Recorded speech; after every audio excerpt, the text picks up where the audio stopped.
The word frictionless is also part of the daily lexicon of our next guest, venture investor Ita Ekpoudom, who's the co-founder of Gingerbread Capital. Ita's mission is to elevate the next generation of women leaders by helping them build and scale businesses. In the home space, her investments include the renovation site Sweeten, interior design platform Havenly, and tabletop company Year and a Day. She's big on resilience and grit and pushes female founders to stay the fight.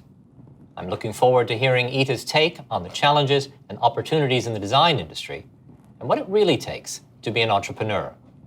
Please join me in welcoming Ita Ekpoudom. Thank you so much for joining us. Thank you for having me. A pleasure. Please. Ita, as a venture capitalist invested in a wide range of companies, I'm curious the criteria that you look for in business and what you're most eager to hear from an entrepreneur when they're making a pitch to you. Well, I mean, one of the first things that's clear is we at Gingerbread Capital are focused on female founders and gender diverse teams. The most important aspect. You'd be surprised. I get calls from all male teams asking for a meeting. Guys, I'm sorry. We are focused on women entrepreneurs. And so we are looking at both consumer-focused or business-to-business focused companies. But it's very important for us that there be a woman as part of that team. So that's priority number one. So we're kind of looking at 50% of the population right off the bat. Right. And then when we're going after that, we're wanting to see companies that are high growth in nature. So we're not necessarily looking for, a small mom and pop. Maybe you're going to create just a one location kind of business. We are looking for a company where you are looking to be, say, the next Facebook. You're looking to grow into a company that's, hundreds of millions to maybe $1 billion or more. That's the kind of business that we're looking into. And usually they're mostly tech-enabled versus single products. But that's not to say you don't see things in consumer like fashion or other kind of consumer product companies. And at what stage of their growth are you hoping to show up at? Yes, I think that's a really important question, especially for entrepreneurs, to know the stage that your investor focuses on. We at Gingerbread Capital, we are focused on Series A and later. And that's usually, it's not the first money in, it's the company that's probably about at $1 million or more in revenues, and they're on the trajectory to grow to tens of millions and more beyond. And that's the stage we're coming in. And usually it's probably between 5 to 10 million that is the size of the round that is being invested in at that point. Okay. So I want to go back to this notion of sort of what you're hoping to hear in a pitch. And if you've sort of identified your own sort of pattern recognition for what makes a strong leader. Absolutely. Well, most importantly is why this company, why now, and why you? So when you think about going into entrepreneurship, it's hard, it's lonely, and you ultimately are your own boss. And when do you break that to them? When do you give them your speech about how hard and lonely it is? I think they know that coming in, especially women with the stats. I'm sure everybody has heard the stats that women are underrepresented when it comes to venture capital dollars. So they know coming in that they have done a whole lot with not that much money to go on. And if you can do that and you're not defeated and you keep moving forward, that's first of all the kind of person that I'm looking for. When you know that the obstacles are stacked against you, because most businesses fail, it's a fact that most businesses, especially most venture-backed businesses, will fail. And you think, you know what, I know those odds and I still think I can beat those odds. That's the kind of person that's going to go on this journey. That's who we're looking for. Yeah. So you mentioned some of the challenges for female entrepreneurs raising capital. Hit us with some of the most upsetting statistics in that. Well, 2.2% of all venture capital raised, I think it was either last year or the year before, went to female-founded teams. And so when you think about a multi-billion-dollar industry, and you think how small that is, and you know that women are 51% of the population in the United States, you start thinking, well, what's the issue here? And then you look at the other side of the table at the people writing the checks, and less than 10% of partners at venture capital funds are women. And it's human psychology that people like to invest in people that look like them, that they feel like they can relate to. And so if you're starting out with a demographic where there's few women to begin with, and then there's few women of color to begin with, and you can go down the line, to see how the capital can get distributed. And usually it's a few companies that get outsized investments that even skew it more when you look at how the funds break out. And is it still as embarrassingly simple as that? Is Sadly, it just we want to invest in people that look like us? Is that still it really in this day is and age? because, you look at I was a psychology major in college, and so people have always fascinated me, and I was a social psychology major, and I laugh. I did my senior thesis on interpersonal rejection, and I was like, what does a person that did her senior thesis on interpersonal rejection do? And I was like, I went to Wall Street. And you see it play out right there every day. But it really is. People are creatures of habit. They're creatures of comfort. People do not like to be uncomfortable. And the very nature of entrepreneurship and taking a risk on something where you know the majority will fail is you try to de-risk. You'll hear that a lot, de-risking an opportunity. And some of that people will say, well, I can see myself in this guy, or I can see myself in this girl, and I feel more comfortable backing that versus, taking the risk. And one of our portfolio company founders, she was like, she's found that men are backed on their potential and women are backed on their results. So you come in and say, I'm going to be the Uber of XYZ, but you haven't even started the company yet, and you sometimes see a guy walk away with a check. Very few women come in with that same pitch and walk away with a check. You come in showing, I've already gotten this milestone, this level of revenue. And I can even say this is kind of why we choose to not be the first check-in, because we don't believe that we're going to spot that, but we're investment bankers. We look at later stage companies to start our careers, and we know that when we see something with traction, we can help it take it to the next level. Yeah. So in the home space, you've invested in the renovation site Sweeten, which many in our audience will be familiar with, and Jean Brownhill is a highly impressive Love Jean, yes. leader. And you also have invested in Havenly, the online design firm. And I'm wondering what stuck out to you about those companies and perhaps those leaders as well, and made you want to invest in those opportunities? Well, both of them stand out just by the nature of who they are. Jean is a Black architect. Lee is an Indian American ex-business. So they are not representative in their industry at a high level when you look around at that industry. Yeah. And, it's funny, I met Jean because I was at a conference similar to this where she was speaking before me. And if you've ever, and your audience has heard her speak, she is incredibly compelling. And I didn't know her, and we were in the green room afterwards, and I went up to her and I was like, I really enjoyed your conversation. I don't know if you're raising, but please call me when you do. And she called me when she was going to. And so it was as simple as that because she hadn't seen a lot of Black women venture capitalists approaching her. And so I stuck in her memory. And that's one of the things I always say, if you're a woman or a person of color in this space, view it as an advantage because people will remember you because there's not a lot of people to compare you against, unfortunately, but it can also be fortunately because you can get, more further in different conversations.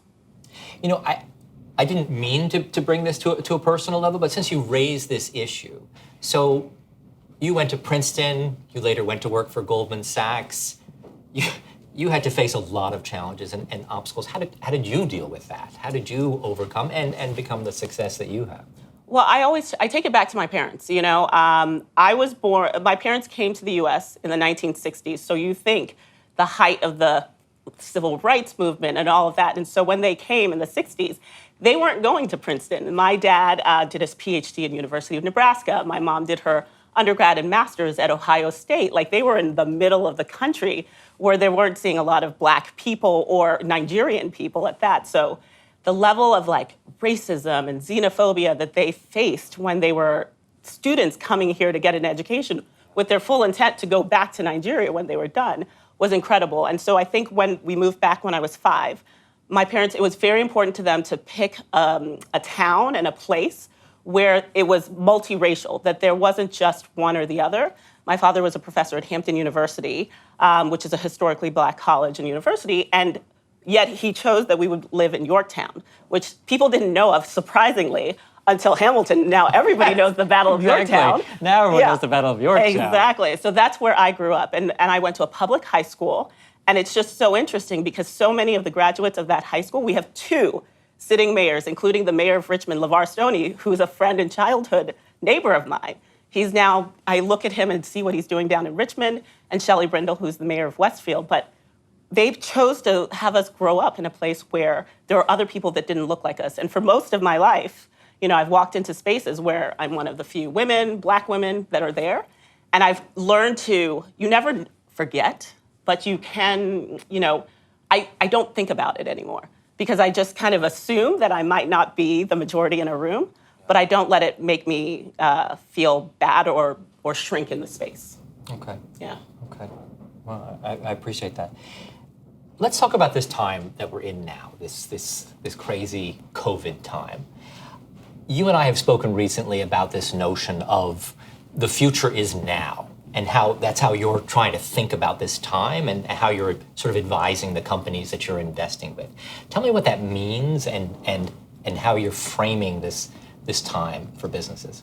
Yeah, I think when you build a company, whether it's venture-backed or not, especially if it's venture-backed, you are trying to build for a future that you believe you can capture. And one of the things that we've seen, the portfolio companies and the female founders in our portfolio that are most successful are the ones who saw a problem in their existing industry. They came from an industry that they saw friction, they saw obstacles, and they're like, there has to be a better way. And while the current state wasn't necessarily ready when they started the company, they knew that 5, 10 years, it was going to happen. What COVID has done, it has accelerated so many things from like the virtual, the digital, and has made it now. So, we have companies where they knew that in about 5 to 10 years, a lot of the traffic would be coming through digital platforms and were tech-enabled. And they're the ones where everybody got a shock at the beginning, but you're now seeing them starting to, not just survive, but thrive. And the goal is when this moment hopefully we go back to some sense of before, soon. That it's not a passing fad. And the longer this stays and the longer people get used to a better experience, customer experience, user experience, the less likely it'll revert back to the mean of where it was before. And so those are the companies that are built for the new now and the future. So tell me how you're thinking about that specifically in terms of what you think is going to last from this time and what you think is going to sort of fall away from what we thought we were trying to get back to, the sort of old normal. What do you think? What's going to hang around? I mean, I think we are all realizing that we don't necessarily have to always be in person, but we also are recognizing that we do love those human interactions in person like this. So I think there's going to be elements where there'll be fewer massive gatherings, fewer, spaces, physical spaces are going to have to be redesigned. I think some of these open concepts that were super popular will have to change as we think about the future. But I also think that the underlying sense of the importance of community and the importance of the feeling of belonging, whether it's to feeling like you belong and resonate to a brand or to a product or a service, the people that are able to make that impact even through a digital experience, those are the people that will be able to translate that offline-online world. And I think they'll do well if they've been able to say, we were formerly offline, now we're online, and that hybrid in the future, I think, will be the companies that will be able to continue to thrive as we go out into post-COVID world. Yeah.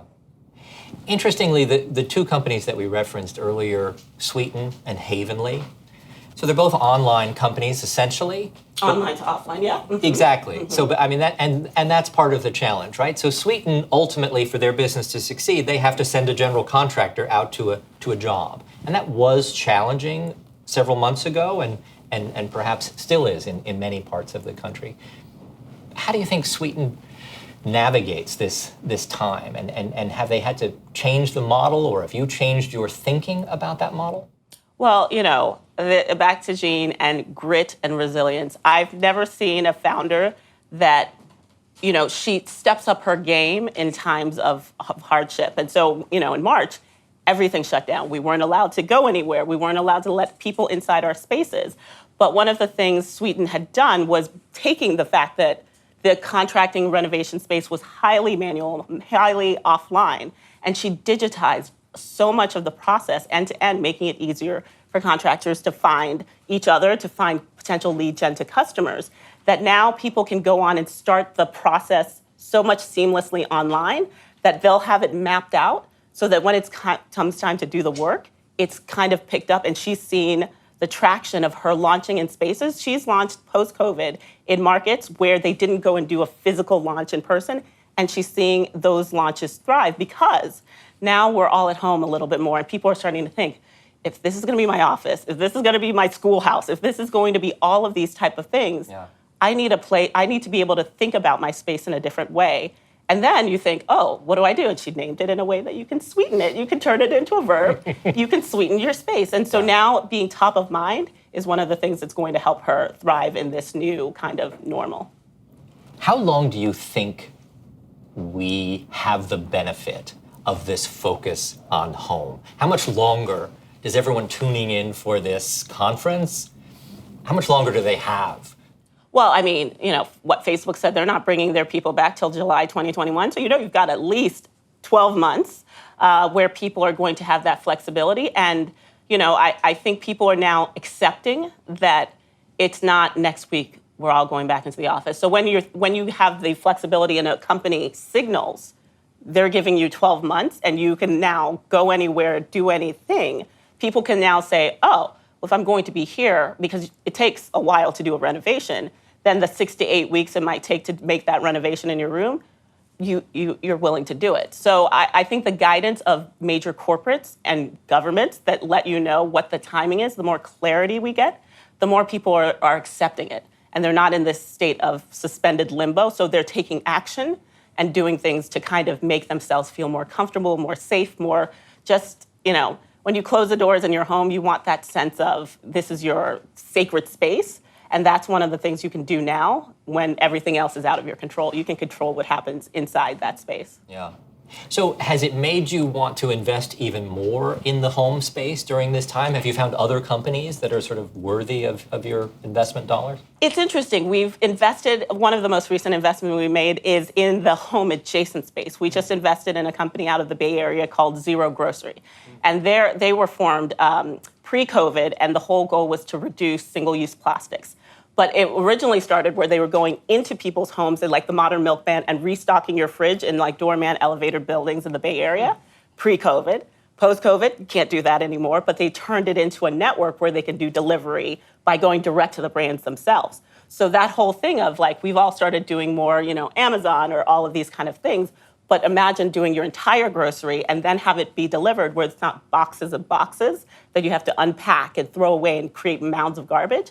But you're streamlining that process that you have to eat, and you have to do it every day. So those kind of home adjacent things, knowing that people are in their homes more and they're trying to get the products and services that they don't want to go out into those bigger spaces anymore, we found that's interesting. And I think another one we did was in the actual edible space in a company called Hamama, which is microgreens, and you can grow it in one pot of water. In 10 days, it grows kind of highly nutritious microgreens in an urban environment when we can't have gardens or things like that, or in food insecure places where people aren't having access to high nutritious foods.